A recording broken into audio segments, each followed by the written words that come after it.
Bom, historicamente a gente sempre acaba tendo essa imagem tipo quase romântica, sabe? Sobre o início do ministério de Jesus. Uhum, total.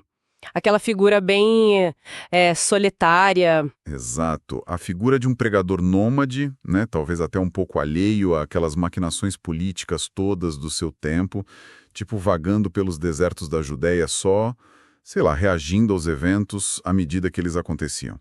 O que é uma visão muito simplista, para falar a verdade. Pois é. E se a gente parar e fizer uma análise tipo bem direta das palavras originais no grego antigo, a gente pode descobrir que não foi bem assim. Na verdade, os primeiros passos desse movimento teriam sido calculados com uma frieza tática e uma precisão tipo de um mestre de xadrez mesmo. E olha, essa é a grande ruptura de paradigma que a gente enfrenta aqui.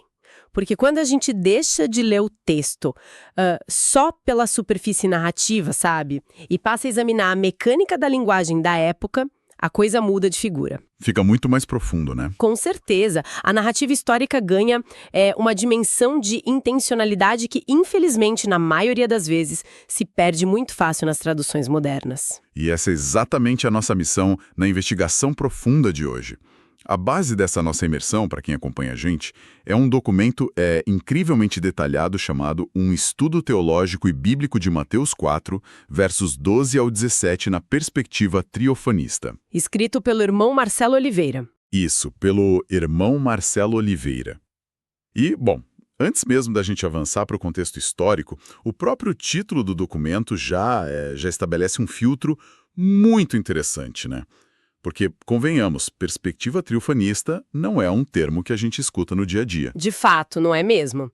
Mas, para quem já estuda e acompanha análises teológicas, sabe-se que a perspectiva triofanista propõe uma leitura onde as ações que o texto descreve não são tipo meros eventos isolados. Não é uma série de coincidências. Exato, não tem coincidência. É a manifestação coordenada divina operando no tempo e no espaço. Ou seja, não há acidentes de percurso. Tudo é milimetricamente pensado. O que coloca um peso gigante sobre cada detalhe, né? Um peso enorme. A premissa do autor ali é que cada movimento geográfico, cada pausa e até mesmo cada palavra escolhida faz parte de um desdobramento muito intencional. É como se a vontade soberana estivesse, sabe, se revelando perfeitamente sincronizada ali com a realidade humana. Nossa, e o autor faz exatamente isso, dissecando o grego koiné antigo, que eu achei fascinante. Mas, para a gente começar a desenhar o cenário, todo grande movimento histórico tem um momento de ignição, certo? Uhum. Sempre tem um gatilho. Um gatilho que altera todo o status quo. E o cenário onde essa narrativa específica da gente começa hoje é de extrema volatilidade política, que é a prisão de João Imersor. Um momento super tenso. Muito tensa. E para quem está ouvindo a gente entender bem o impacto disso, a gente precisa lembrar que João não era só um líder religioso, sabe, isolado ou marginal.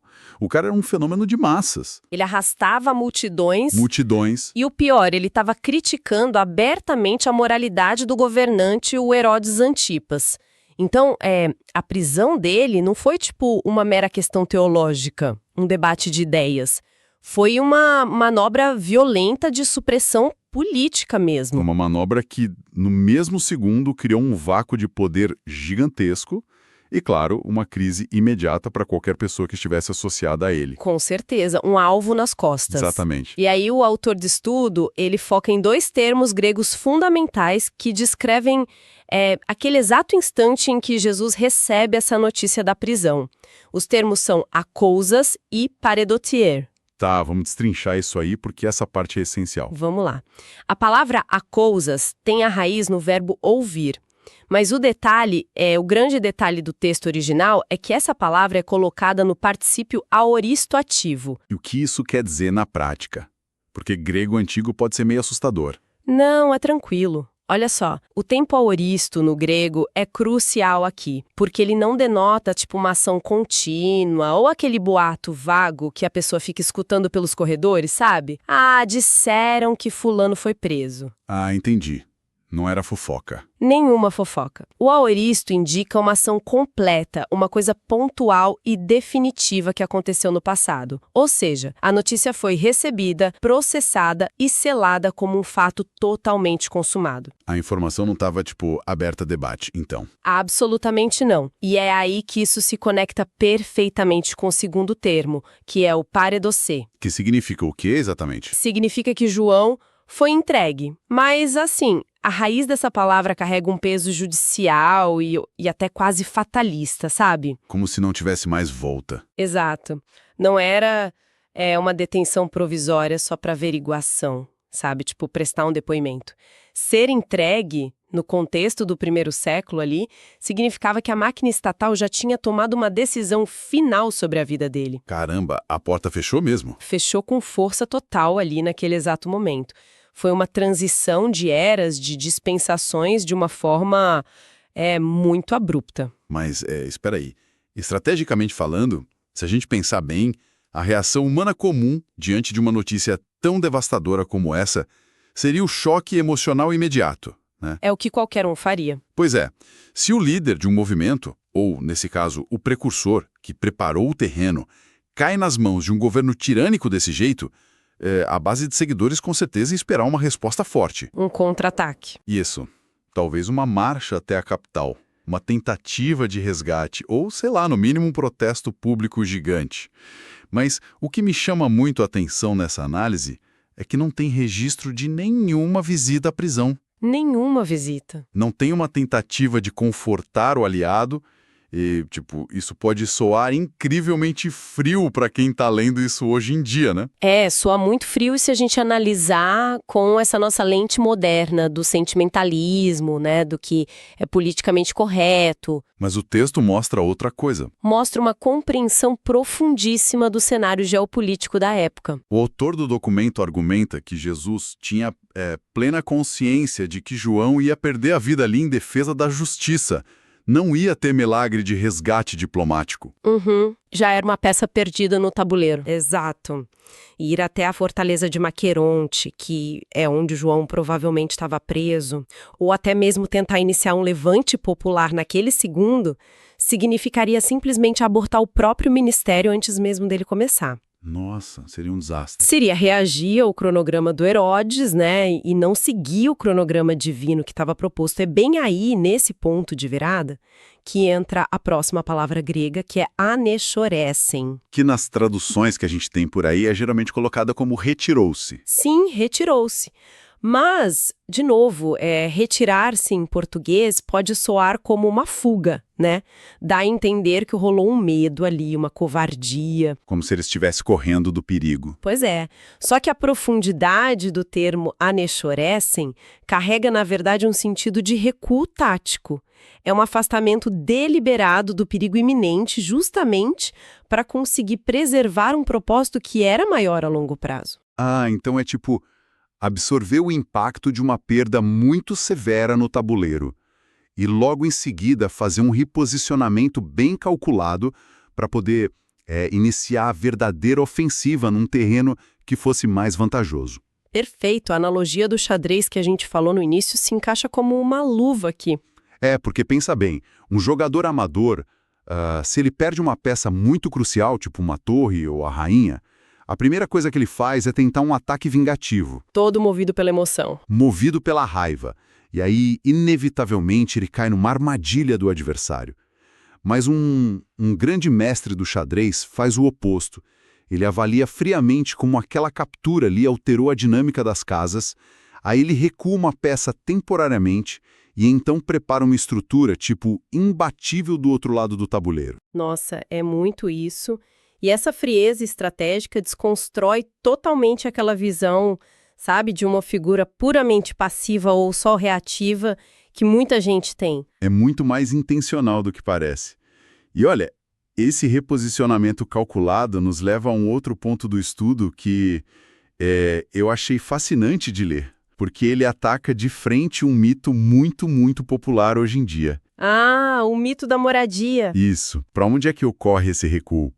O texto diz que ele foi habitar em Cafarnaum, lá na região da Galileia. E esse é um ponto de correção histórica muito necessário que o irmão Marcelo traz, porque existe uma ideia muito difundida, até poeticamente, de que Jesus operava como uma espécie de filósofo vagabundo, sabe? O famoso sem-teto. É um sem-teto literal que dormia ao relento, na rua, porque não tinha onde morar.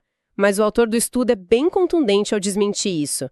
E ele se ancora na própria construção do texto de Mateus 4, verso 13. Que é onde afirma claramente que ele foi habitar em Cafarnaum. Habitar. A palavra indica moradia fixa. E mais pra frente no próprio relato, em Mateus 9, verso 28, o texto reforça, com todas as letras, que ele entrava em casa. Mas aí a grande dúvida que fica para quem está escutando é de onde é que tiraram então aquela famosa citação de que o filho do homem não tem onde reclinar a cabeça. Ah, então. Essa confusão toda nasce de uma interpretação muito literal e descontextualizada de uma metáfora. Uma metáfora sobre o quê? Sobre exaustão. O estudo esclarece que a residência física existia sim, e era provavelmente a casa do apóstolo Pedro, que acabou funcionando como a base de operações principal deles na Galileia. Um quartel-general ali, basicamente. Exato. Só que a privacidade e o tempo de descanso dessa casa tinham sido completamente aniquilados. Quando as multidões descobriam que ele estava em casa, as pessoas simplesmente cercavam o lugar, sabe? O tempo todo. O tempo inteiro. Era gente buscando cura, milagre, querendo ouvir ensinamento de manhã até de madrugada.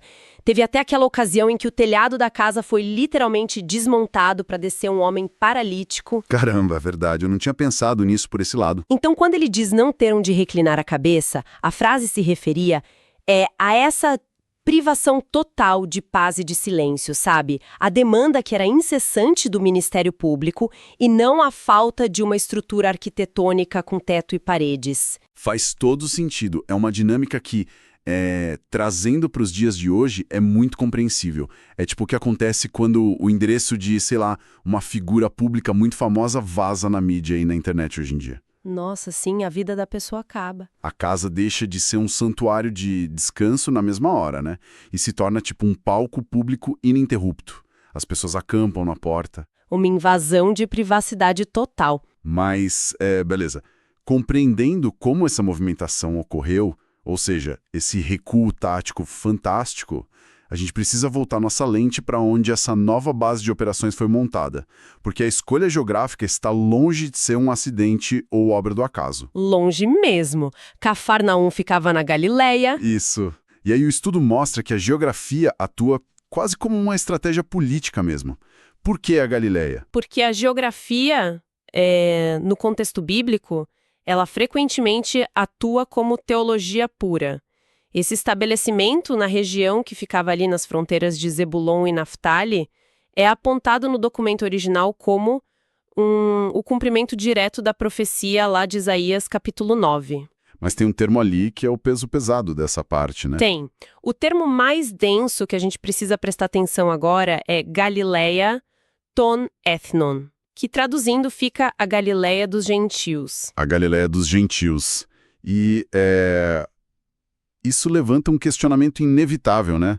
Sobre táticas de influência em massa. Porque se o objetivo final é, iniciar um movimento de transformação cultural e espiritual de proporções que iam abalar o mundo... A lógica humana diria para ir para a capital. Lá da Judéia. Era vista com muito preconceito. Muito. Iniciar pela Galileia não seria, dar um tiro no próprio pé e acabar com a credibilidade de um novo mestre logo de cara? Seria um tiro no pé se o objetivo daquele movimento fosse conseguir validação institucional da liderança religiosa. Ah, a intenção era outra. A intenção era uma ruptura completa. A Galileia ela tinha uma demografia muito complexa e rica. Historicamente, devido àquelas invasões assírias que aconteceram séculos antes e também ao fluxo constante de pessoas nas rotas comerciais como a famosa Via Maris, o tecido social ali era uma mistura vibrante. Era uma encruzilhada de culturas, então. Uma encruzilhada. Era uma mistura de judeus com povos não judeus, que eram os gentios. E a elite lá de Jerusalém via a Galileia com um profundo desdém. Eles consideravam os moradores de lá como pessoas impuras, com aqueles sotaques provincianos, sabe? e uma religiosidade muito questionável. Ou seja, era uma terra marginalizada. Totalmente marginalizada. E é precisamente por isso que essa escolha do recuo é brilhante. Escolher começar o ministério público ali, na Galileia dos Gentios, é, na verdade, uma declaração bem retumbante de que a mensagem tinha uma vocação universal. Não ia ficar restrita a uma panela política. Não mesmo. O movimento transcende as fronteiras étnicas e institucionais do povo judeu desde o quilômetro zero dele. O Marcelo até traça no documento um paralelo muito legal com o livro de Atos, lá no capítulo 10. O que ele diz lá? Ele demonstra que foi essa mesma semente de universalidade que foi plantada lá no começo na Galileia que permitiu que o movimento mais tarde ganhasse tração para alcançar o mundo inteiro. Que fantástico. E essa escolha de ir para a periferia introduz o que eu considero o contraste visual e linguístico mais poderoso que a gente leu nesse estudo, que é a dicotomia entre as palavras Scotia e Foz. Ah, isso é maravilhoso. É pura teologia em forma de poesia visual, sabe? Tudo sustentado pela etimologia da palavra. Explica para quem não está familiarizado com os termos. Claro. Scotia é comumente traduzida nas nossas Bíblias como escuridão ou como trevas. Só que no mundo antigo, e especialmente na mente dos escritores daquela época, essa palavra não descrevia só, tipo, a ausência física de fótons quando o sol se põe. Era algo muito mais denso. Muito mais. Ela simbolizava um estado bem profundo de ignorância alienante, sabe? Representava o peso de uma opressão sistêmica e uma verdadeira cegueira espiritual. O povo que habitava naquela região de fronteira vivia sob essa pesada escótia. E aí vem o contraste. Aí vem o contraste direto. O documento apresenta a palavra grega phos, que é a luz. E essa luz representa a revelação imediata da verdade divina. É a salvação tangível mesmo e o esclarecimento absoluto da mente humana que antes estava cega. E o verbo que o autor usa para ligar essas duas realidades, a treva e a luz, é o verbo anesketeilen, certo? Isso mesmo, anesketeilen, que significa nasceu, surgiu ou raiou. E olha que detalhe interessante. Não é como se fosse uma luzinha que foi gradualmente ligada no dimmer, tipo um interruptor fraco. Não foi um processo lentinho. Não. É o romper de uma alvorada irrefreável, entende? O sol explodindo e nascendo sobre, como diz o texto, a região da sombra da morte. Não tem como ignorar. Sabe, analisando agora essa dinâmica de Scotia e Foz que você explicou, a decisão de evitar Jerusalém logo no início do ministério faz ainda mais sentido estratégico na minha cabeça agora. Por causa do ambiente de lá, né? Exato. Porque se a gente pensar, Jerusalém já possuía, de certa forma, suas próprias luzes artificiais. A capital já era superiluminada, digamos assim. O templo gigante estava lá, com todos os rituais diários acontecendo, além daqueles debates acadêmicos infindáveis entre os fariseus e os saduceus. Uma burocracia religiosa pesada. Muito pesada. E a escuridão espiritual da capital, a Escótia deles, estava perfeitamente camuflada por essa camada espessa de religiosidade institucionalizada e de uma certa arrogância intelectual. É o pior tipo de ignorância, aquela que acha que já sabe de tudo. Exatamente. Tentar acender uma luz nova nesse ambiente super iluminado de vaidade ia ser como, sei lá, ligar um farol de carro ao meio-dia. Ia gerar muito debate acadêmico, mas zero transformação prática imediata nas pessoas. Nossa, e essa é uma leitura impecável da sociologia da época. Porque lá na periferia, lá na Galileia, a necessidade de revelação era muito crua. Era palpável mesmo. As pessoas ali sabiam que estavam à margem do sistema. Elas sabiam da própria escuridão. Perfeito. A luz que a Nescessilenque raiou lá não precisou ficar competindo com aquele brilho artificial da elite teológica de Jerusalém. Ela encontrou um solo sedento, um povo que estava super ciente de que precisava de uma resposta. Fascinante isso. E bom, com esse tabuleiro finalmente montado na periferia, que agora a gente sabe que foi estrategicamente escolhida, o foco natural da nossa investigação e do estudo transita da geografia para as palavras, para a substância da mensagem em si. A mensagem que começa a ser pregada ali. Isso. O que esse novo movimento passa a exigir daquele público marginalizado. E aqui, o autor do documento enfatiza uma linha demarcatória que é muito clara na linha do tempo. Que é o conceito teológico fundamental de dispensação. Dá um contexto pra gente. Claro, o texto lá destaca que Jesus só inicia a pregação pública dele após a prisão do João. Ou seja, após aquele termo paredotei ser entregue e se concretizar definitivamente. E isso não é só um detalhe cronológico, né? De jeito nenhum. Isso sinaliza o encerramento total da dispensação anterior. A antiga aliança, que teve o seu ápice e também o seu encerramento na figura de João, era uma era de preparação.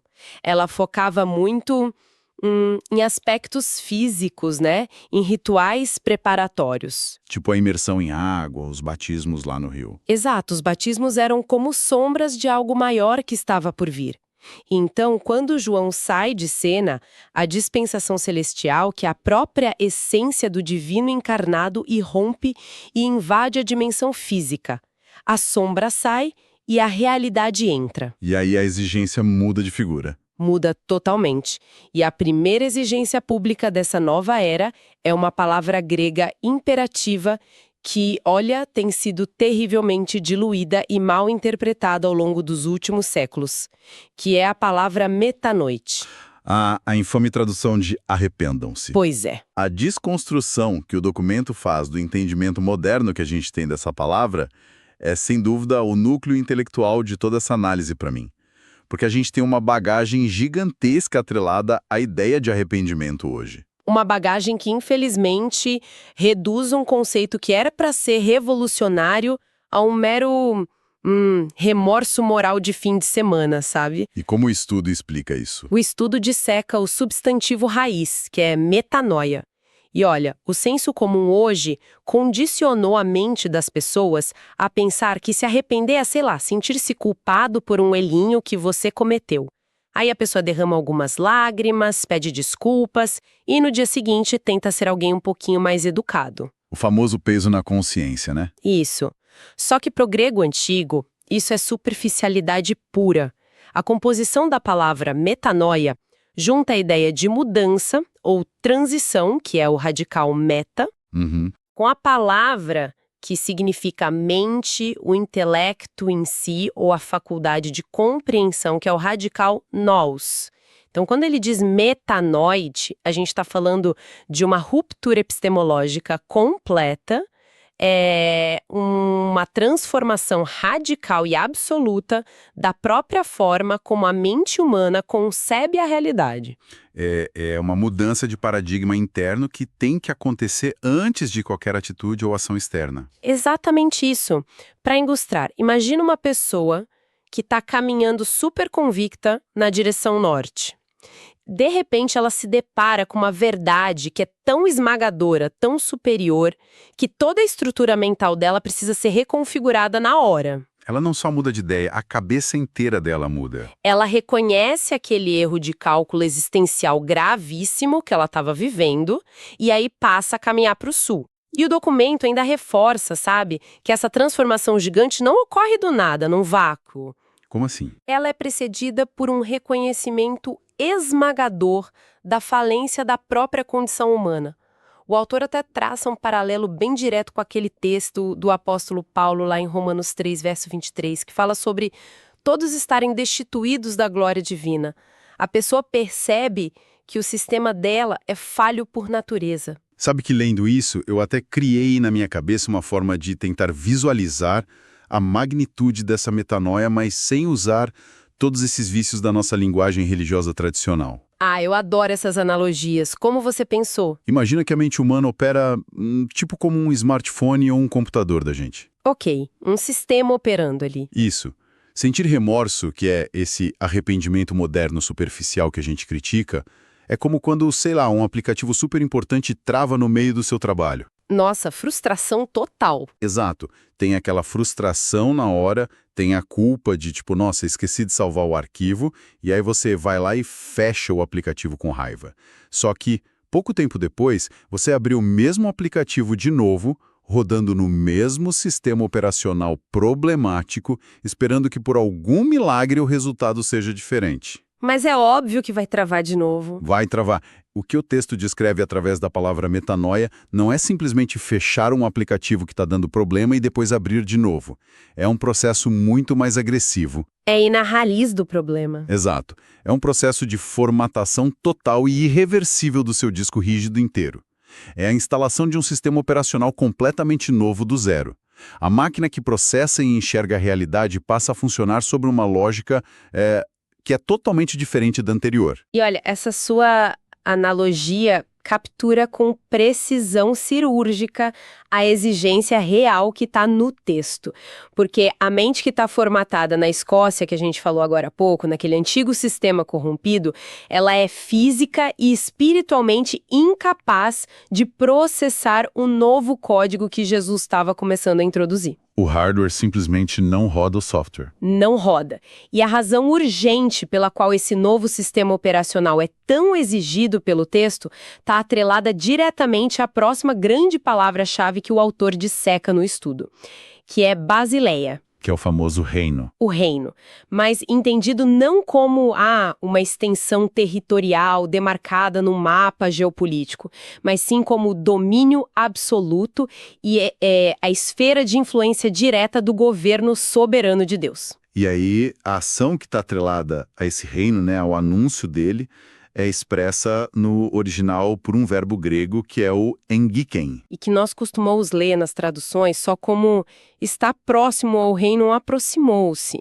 E qual o problema dessa tradução simplificada? O grande trunfo analítico do autor nessa parte é justamente chamar nossa atenção para a gramática fina que está rolando ali na frase original. O verbo engiken está conjugado especificamente no tempo perfeito. O tempo perfeito. O que altera drasticamente a nossa percepção em relação ao tempo e ao espaço, né? Muda tudo. Porque o tempo perfeito no grego, ele serve para descrever uma ação que foi totalmente concluída lá no passado.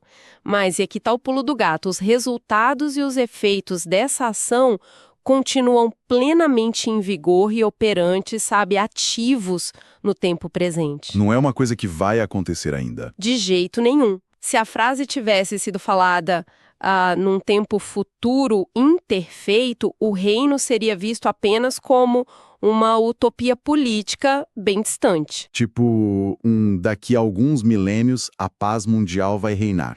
Isso, uma promessa para acalmar o povo. Mas não, o tempo perfeito vem para destruir essa postergação das coisas. Ele declara categoricamente que o reino já avançou, já se estabeleceu e está operando ativamente agora na dimensão presente. Ele já invadiu o espaço-tempo, então. Já invadiu. E ele está completamente disponível naquele exato milissegundo em que a mensagem é dita. É exatamente essa presença colossal e super imediata que faz com que a metanoia, aquela formatação de mente que você mencionou, seja uma coisa inadiável. Caramba! E se a gente for, avaliar o impacto sociológico dessa bomba, a mensagem original deve ter provocado um verdadeiro abalo sísmico nas expectativas das pessoas da época. Abalou as estruturas da Galileia inteira. Com certeza. Imagina a população marginalizada dali, que vivia todos os dias sobre o peso da sola da bota das legiões romanas, fora a taxação abusiva do governo do Herodes, eles nutriam a esperança de uma revolução política armada. Era o que todo mundo estava esperando, um libertador militar. Exato. Se aguardava aquele líder que ia marchar para a capital com espadas, que ia expulsar a ocupação estrangeira à força e instaurar um novo governo físico, num futuro muito próximo. E aí, de repente, do nada, a liderança desse novo movimento lá na Galileia aparece afirmando que o governo soberano que eles esperam não é para amanhã. E que ele não precisa de espadas. Da própria realidade presente. Só que para poder acessar os privilégios disso, para conseguir enxergar e vivenciar esse novo governo, a revolução não envolvia matar soldado romano. A revolução passava pelo colapso e pela reestruturação total da mente de cada um ali. Nossa, a subversão máxima de toda a infraestrutura de expectativas daquela humanidade ali. Porque, olha, o anseio coletivo era totalmente focado numa alteração externa, sabe? Um alívio nas leis, nos impostos. Um alívio imediato nas estruturas de poder político e econômico que oprimiam eles, e a resposta que o movimento entregou foi que a verdadeira alteração tinha que ser interna e tinha que ser absoluta lá no centro de controle do indivíduo. A mudança do nous, a mente. Isso. A implicação de usar aquele tempo perfeito no verbo engen é muito clara. Se o reino da soberania absoluta, da luz e da paz já está efetivamente instalado aqui, o único motivo pelo qual a humanidade continua experimentando o caos, o sofrimento e a alienação é porque a lente pela qual as pessoas enxergam o mundo, a mente delas, ainda está atolada naquela velha escuridão. Eles não conseguem processar a luz que já chegou. Não conseguem. Sem a metanoia, sem essa formatação mental completa, o indivíduo simplesmente fica cego para uma realidade gigante que já está cercando ele por todos os lados. Olha, observando agora o arco completo de toda a nossa investigação de hoje, baseada nesse estudo do irmão Marcelo, a genialidade literária e tática de toda essa narrativa salta aos olhos de uma maneira assustadora. Fica quase óbvio, né, depois que a gente entende. Porque a gente percebe que não se trata apenas de ler uns registros antigos de uma seita lá na Judéia que sobreviveu ao Império Romano. Trata-se de dissecar a verdadeira engenharia que tem por trás da implantação da ideia mais complexa e duradoura da história do nosso mundo ocidental. E tudo isso começa lá na clareza do recuo, com aquela capacidade de não ceder ao impulso imediatista humano. O famoso anechoresen que a gente viu. Exatamente. Ao observar a raiz daquele recuo, a gente reconhece a sabedoria da espera. É a recusa total em travar a batalha errada no momento errado, só porque o sangue ferveu de indignação com a prisão arbitrária do João Batista. E logo em seguida a isso, a gente vê a astúcia de escolher o palco mais improvável para começar tudo de novo. A nossa Galileia dos gentios lá na fronteira, onde ele conseguiu escapar do radar de toda aquela elite intelectual que estava anestesiada pela própria vaidade em Jerusalém, para poder levar a novidade diretamente para o epicentro das grandes rotas de comércio, lá onde as culturas todas colidiam e se encontravam diariamente. Isso garantiu, já na largada do projeto, que a semente daquela mensagem de luz não fosse abafada por uma cultura super tradicional, mas que ela se espalhasse rapidamente, sabe, com a mesma universalidade urgente que a própria mensagem exigia para existir. É um plano perfeito. E acho que o ápice de todo esse nosso processo de análise profunda hoje é justamente a ressignificação linguística que o texto propõe. É onde a ficha cai. O estudo prova por A mais B que compreender a etimologia antiga e lá no grego koiné não é só um exercício de pedantismo de acadêmico entediado que não tem o que fazer. Longe disso, é desenterrar a verdadeira essência. Porque mexer nas raízes ali de metanoia, entender aquela gramática perfeita do end quem, alterar o próprio DNA de como a gente entende a fé em seus primórdios originais. Tira a visão infantil, né? Tira totalmente o foco daquele moralismo barato e simplista. Aquele moralismo focado em só fazer as pessoas sentirem culpa por conta de uns deslizes de comportamento. E no lugar disso, revela uma exigência profunda para uma nova ordem existencial que precisa confrontar a nossa pior ignorância diretamente na raiz dela. Olha, fica nítido para mim, e acho que para quem está nos acompanhando até aqui, que aplicar as ferramentas certas de análise no texto antigo funciona, sei lá, como se você calibrasse as lentes de um microscópio sujo. A imagem se forma. O que antes parecia só uma sequência de historinhas aleatórias ou de um monte de palavras místicas que foram desgastadas pela igreja ao longo dos milênios, de repente, pum, revela uma estrutura de muita lógica, de muita intenção e uma estratégia que é inegável. A narrativa volta a ter alta definição, sabe? A resolução que os autores originais daquela época realmente pretendiam transmitir. E que aqueles primeiros ouvintes lá do primeiro século, que eram super fluentes nessa linguagem e que estavam ali mergulhados até o pescoço naquele contexto político super tenso, eles compreenderão a mensagem de forma instantânea. Foi um impacto que reverberou e ainda reverbera muito além lá do primeiro século. E acho que é exatamente com essa ponte para o tempo presente que a gente pode ir encaminhando e encerrando essa nossa análise de hoje. Uma reflexão para quem está escutando levar para a semana. Exato, porque se a gente pensar bem, se a verdadeira essência da metanoia que a gente dissecou aqui hoje não admite uns remendinhos superficiais, sabe? Mas ela continua exigindo aquela formatação completa, agressiva e radical do pensamento para que a gente consiga interagir e acessar essa realidade de reino que já está instaurada e operante agora. E que exige que a gente saia da escuridão. Isso. Então fica um questionamento fundamental para a gente meditar e refletir nos dias de hoje. Se aquele povo tinha deles, qual seria a nossa grande Galileia periférica moderna? Nossa, é uma ótima provocação. Onde é que essa mensagem encontraria terreno hoje em dia? E mais, na nossa atual era de hiperconectividade, de bombardeio de informação a cada minuto, onde o cinismo das pessoas e essa polarização bizarra frequentemente atuam como uma nova e pesada escótia, sabe, uma nova treva que cega a gente, a pergunta que fica é: qual seria a grande ilusão coletiva da nossa sociedade moderna que ainda mantém escondida essa realidade superior? O que é que ainda cega a gente, né? O que, bem no meio desse barulho todo, desse caos ensurdecedor do nosso dia a dia, ainda exige das nossas mentes contemporâneas tão atarefadas esse mesmíssimo nível violento de reconfiguração e clareza? Fica o questionamento. É algo profundo para se avaliar e pensar, enquanto o sistema da nossa rotina tenta, mais uma vez, reiniciar depois desse papo. Até a nossa próxima investigação profunda. Até a próxima, pessoal.